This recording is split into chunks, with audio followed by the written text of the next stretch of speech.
Selamat datang kembali di kelas TI 2204, proses manufaktur. Kita akan lanjutkan kembali bahasan terkait proses abrasif, yaitu pada umumnya kita kenal dengan gerinda. Proses ini adalah proses lanjutan setelah kita sudah membentuk logam baik dengan metode bulk, pengecoran, maupun dengan lembaran logam maupun plastik. Kita kembali perkaya akan keywords yang diperlukan pada konteks gerinda ini, yaitu grinding, yaitu proses gerindanya. Yang berikutnya adalah abrasif atau material abrasif. Yang ketiga adalah bonding, yaitu perekatnya. Apa itu pemesinan abrasif? Di sini kita sebut sebagai pemotongan material, karena sebetulnya juga memotong walaupun skalanya mikro dengan menggunakan material abrasif yang direkatkan pada sebuah roda. Pada umumnya kita hanya gunakan untuk proses finishing, misalnya ketika kita selesai melakukan punching atau misalkan proses milling dan turning, ada sisa di bagian materialnya atau ingin menghasilkan kekasaran yang lebih kecil, maka kita bisa gunakan gerinda atau pemesinan abrasif yang lainnya untuk menghaluskan. Proses abrasif ini yang pada umumnya banyak digunakan yaitu gerinda, yang banyak sekali, mudah sekali kita temukan di pasaran. Yang lainnya ini digunakan juga untuk menghasilkan tingkat kehalusan yang lebih baik, misalnya honing, lapping, super finishing, polishing, dan buffing. Pentingnya proses abrasif di sini nantinya ragam materialnya pun semakin tinggi. Jika pada proses pemesinan tradisional kita juga memerlukan adanya material tertentu untuk pahat, untuk memotong material benda kerjanya. Untuk abrasif agak lebih longgar, baik untuk nantinya jenis material kerja logam maupun non logam. Nantinya kehalusan yang bisa kita hasilkan adalah berkisar antara 0,025 mikrometer. Kita masuk ke proses gerinda. Ini adalah contoh proses pemotongan, nantinya menggunakan material abrasif yang banyak sekali sebetulnya yang direkatkan pada roda gerinda atau bentuk yang lain. Roda gerinda ini nantinya akan diputar pada kecepatan yang tinggi. Jika yang lalu kita juga sempat bahas adanya teknologi high speed machining, ini juga contoh salah satunya, tetapi dengan metode pemotongan mata pahat yang banyak. Perbedaannya dengan milling, granular abrasifnya karena berukuran kecil, ini juga adalah merupakan representasi dari mata pahat yang pada proses yang sebelumnya kita perhatikan bahwa mata pahatnya juga tidak bisa begitu banyak.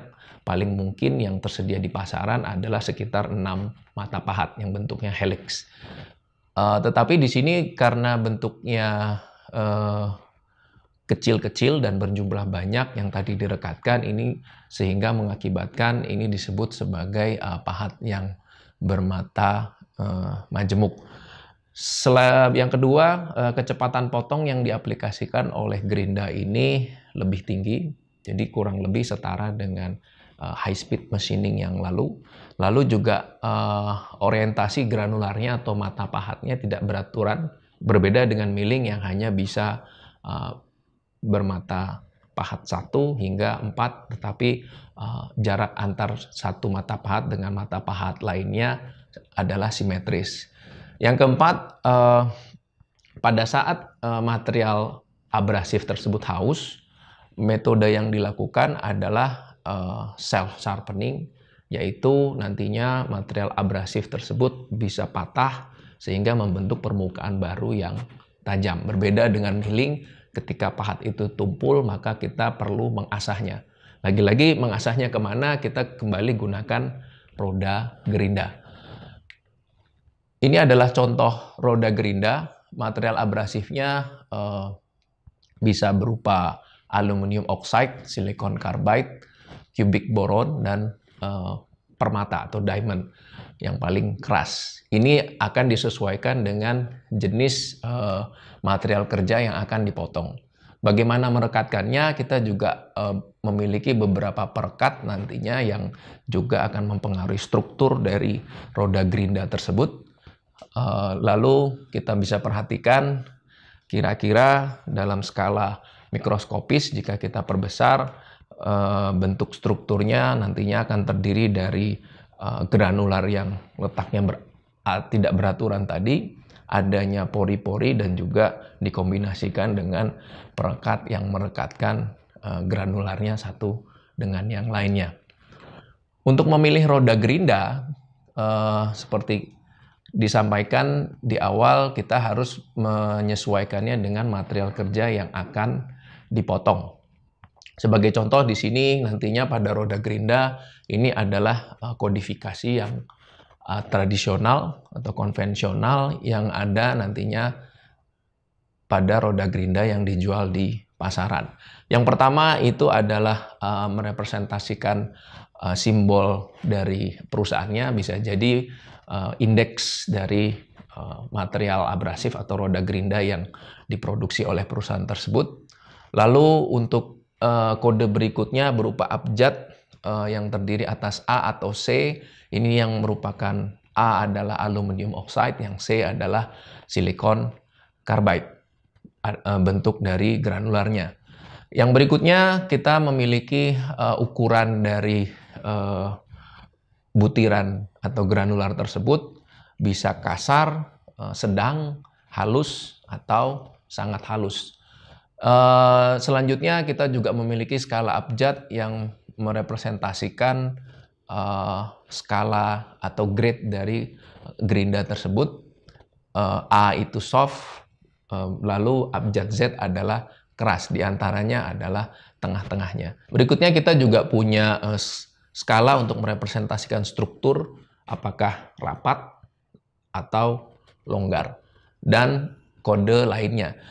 Semakin ke sini, karena adanya variasi yang banyak untuk memodifikasi pahat gerinda ini atau roda gerinda ini, maka jika dilihat nantinya pada produk yang tersedia di pasaran, roda gerinda juga bisa memiliki kodifikasi yang lebih panjang.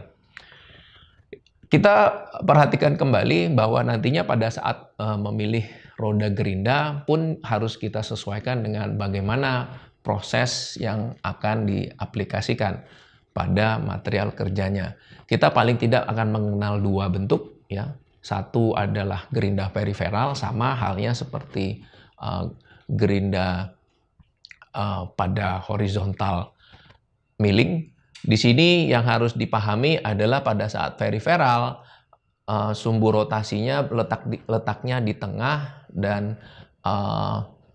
normal dari permukaan gerindanya adalah tegak lurus terhadap sumbu putar tersebut. Berbeda dengan yang gerinda face, ya. Roda gerinda ini nantinya normal dari permukaan gerinda tersebut akan paralel dengan sumbu putarnya. Jadi aplikasinya akan diberikan pada daerah atas di sini, sedangkan pada saat yang mengaplikasikan yang periferal, permukaan yang akan bersentuhan langsung dengan permukaan benda terletak pada bagian samping di sebelah situ. Berikutnya kita juga harus memahami nantinya sama halnya seperti proses pemesinan yang sebelumnya, kita juga memiliki rate dari pembuangan material yang kita gunakan untuk mengestimasi berapa lama nantinya proses gerinda ini harus kita lakukan. Sebagai contoh, ini adalah tampak depan dan tampak kanan dari aplikasi roda gerinda pada permukaan kerja. Kita lihat ada kecepatan makannya, ada kedalamannya, dan ada putaran dari roda tersebut, yang mana nantinya bisa kita masukkan ke dalam rumus yang umum untuk menghitung rate dari pembuangan material tersebut. Pada saat granular ini memotong, nantinya ada 3 tahapan atau 3 aksi yang dilakukan. Yang pertama itu adalah yang kita sebut sebagai cutting atau pemotongan pada umumnya. Nantinya di sini secara acak gitu ya, permukaan roda gerinda yang tajam akan masuk ke dalam permukaan hingga membentuk geram di sini. Yang berikutnya nantinya permukaan dari granular lainnya juga secara acak akan membuat permukaan material ini menjadi terdeformasi. Lalu yang ketiga, dengan acak juga aksi granular yang lain ketika roda itu berputar akan membantu untuk menggesek permukaan tersebut sehingga menjadi lebih halus. Ini adalah 3 aksi granular yang mungkin terjadi pada materi abrasif yang direkatkan pada roda tersebut. Selanjutnya kita lihat beragam jenis aplikasi gerinda tadi. Ini yang kita sebut sebagai periferal. Yang di bawah ini adalah yang jenisnya face grinding. Di sini peletakan material kerjanya untuk yang persegi bisa seperti ini, yang seperti yang A atau C, yang nantinya selain gerinda itu berputar, benda kerja tersebut juga digerakkan maju mundur atau kiri kanan tergantung dari bidang pemesinannya. Lalu yang berikutnya untuk material yang punya sumbu rotasi bisa juga kita posisikan seperti pada gambar B dan D yang nantinya juga sambil roda gerinda itu berputar, permukaan benda kerja yang berbentuk cincin ini juga akan berputar dengan arah putaran tertentu. Ini adalah konfigurasi dari mesin gerinda permukaan yang tadi. Jadi ini adalah kolom untuk menahan roda gerindanya, dan di sini adalah meja kerjanya yang bisa bergerak searah bidang permukaan tertentu. Bisa ke kiri dan ke kanan, bisa maju dan mundur. Selanjutnya, proses gerinda tadi tidak hanya bisa dilakukan pada bagian yang mendatar, gitu ya. Di sini juga bisa kita aplikasikan pada permukaan yang silindris. Nantinya bisa ada 2 bentuk, yaitu permukaan silindris yang letaknya di bagian luar. Ya. Di sini kita lihat putaran material kerjanya dengan putaran roda gerindanya arahnya sama. Tetapi berbeda dengan di sini kita lihat untuk melakukan penghalusan atau proses pemesinan pada bidang silindris di bagian dalam, maka kita perhatikan aplikasi putarannya berlawanan antara roda gerinda dengan material kerja tersebut. Selanjutnya kita juga bisa perhatikan gerak makan dari roda gerinda ini. Yang pertama adalah gerak mendatar, gitu ya, paralel dengan sumbu putarnya, atau juga kita bisa aplikasikan untuk mengarahkan gerak makannya tegak lurus dari sumbu putarnya. Jika kita perhatikan, pada dasarnya putaran ini juga akan ditopang dari satu senter yang akan bertugas sebagai poros, yang juga akan digunakan untuk memposisikan agar putaran gerinda dan putaran benda kerjanya dalam sumbu yang paralel. Tetapi bisa juga kita aplikasikan seperti ini tanpa memerlukan satu poros yang memegang benda kerja. Contohnya untuk mengaplikasikan penghalusan pada bagian luar, kita bisa manfaatkan 2 roda gerinda, yang satu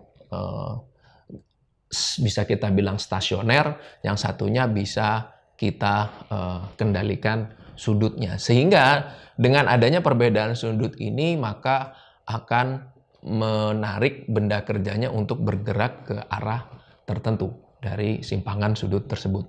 Selanjutnya juga untuk benda kerja yang akan dihaluskan pada bagian dalamnya, kita juga bisa memanfaatkan konfigurasi seperti ini dengan mengkombinasikan antara proses roll untuk mensupport material kerja, dan satunya lagi adalah roda gerinda yang kecil di bagian dalam. Dan nantinya arah gerak dari benda ini akan dikendalikan oleh roda yang paling besar untuk mengendalikan arah gerakannya. Jika kita kenal pada proses pemesinan yang lalu, ada semacam, kita katakan ada dua bentuk pemotongan, yaitu roughing dan finishing. Pada gerinda juga bisa kita aplikasikan semacam roughing gitu ya, yang mana nantinya kita sebut sebagai creep fit grinding. Ini adalah proses gerinda dengan mengaplikasikan kedalaman potong yang besar dan juga dengan kecepatan makan yang rendah. Nantinya manfaat yang ingin dihasilkan adalah kita bisa mendapatkan langsung hasil potongan yang besar untuk dari sisi volumenya. Lalu dengan kecepatan makan yang rendah, kita juga bisa dapatkan hasil permukaan yang lebih baik. Dengan demikian juga nantinya temperatur di permukaan benda tersebut juga akan menjadi berkurang. Ini adalah contoh bentuk modifikasi dari proses gerinda yang pada umumnya kita aplikasikan ke dalam ban potong yang sedikit demi sedikit. Sebagai akhir dari presentasi ini, saya berikan contoh proses abrasif lainnya yang juga bisa kita aplikasikan, yang mana di sini juga bisa kita lihat perbandingan dari kualitas permukaan yang dihasilkan. Kita bisa punya grinding yang umumnya dengan ukuran dari granular yang sedang maupun halus, yang mana nanti akan bisa menghasilkan perbedaan kualitas dari permukaan. Kita juga bisa memiliki honing, lapping, super finishing, polishing, dan buffing, yang mana nantinya pada umumnya yang banyak digunakan untuk menghaluskan, kita aplikasikan buffing atau super finishing untuk mencapai kehalusan permukaan yang paling baik. Demikian penjelasan mengenai proses gerinda yang dapat dipertimbangkan dalam mengakomodasi proses lanjutan dalam konteks proses manufaktur. Terima kasih.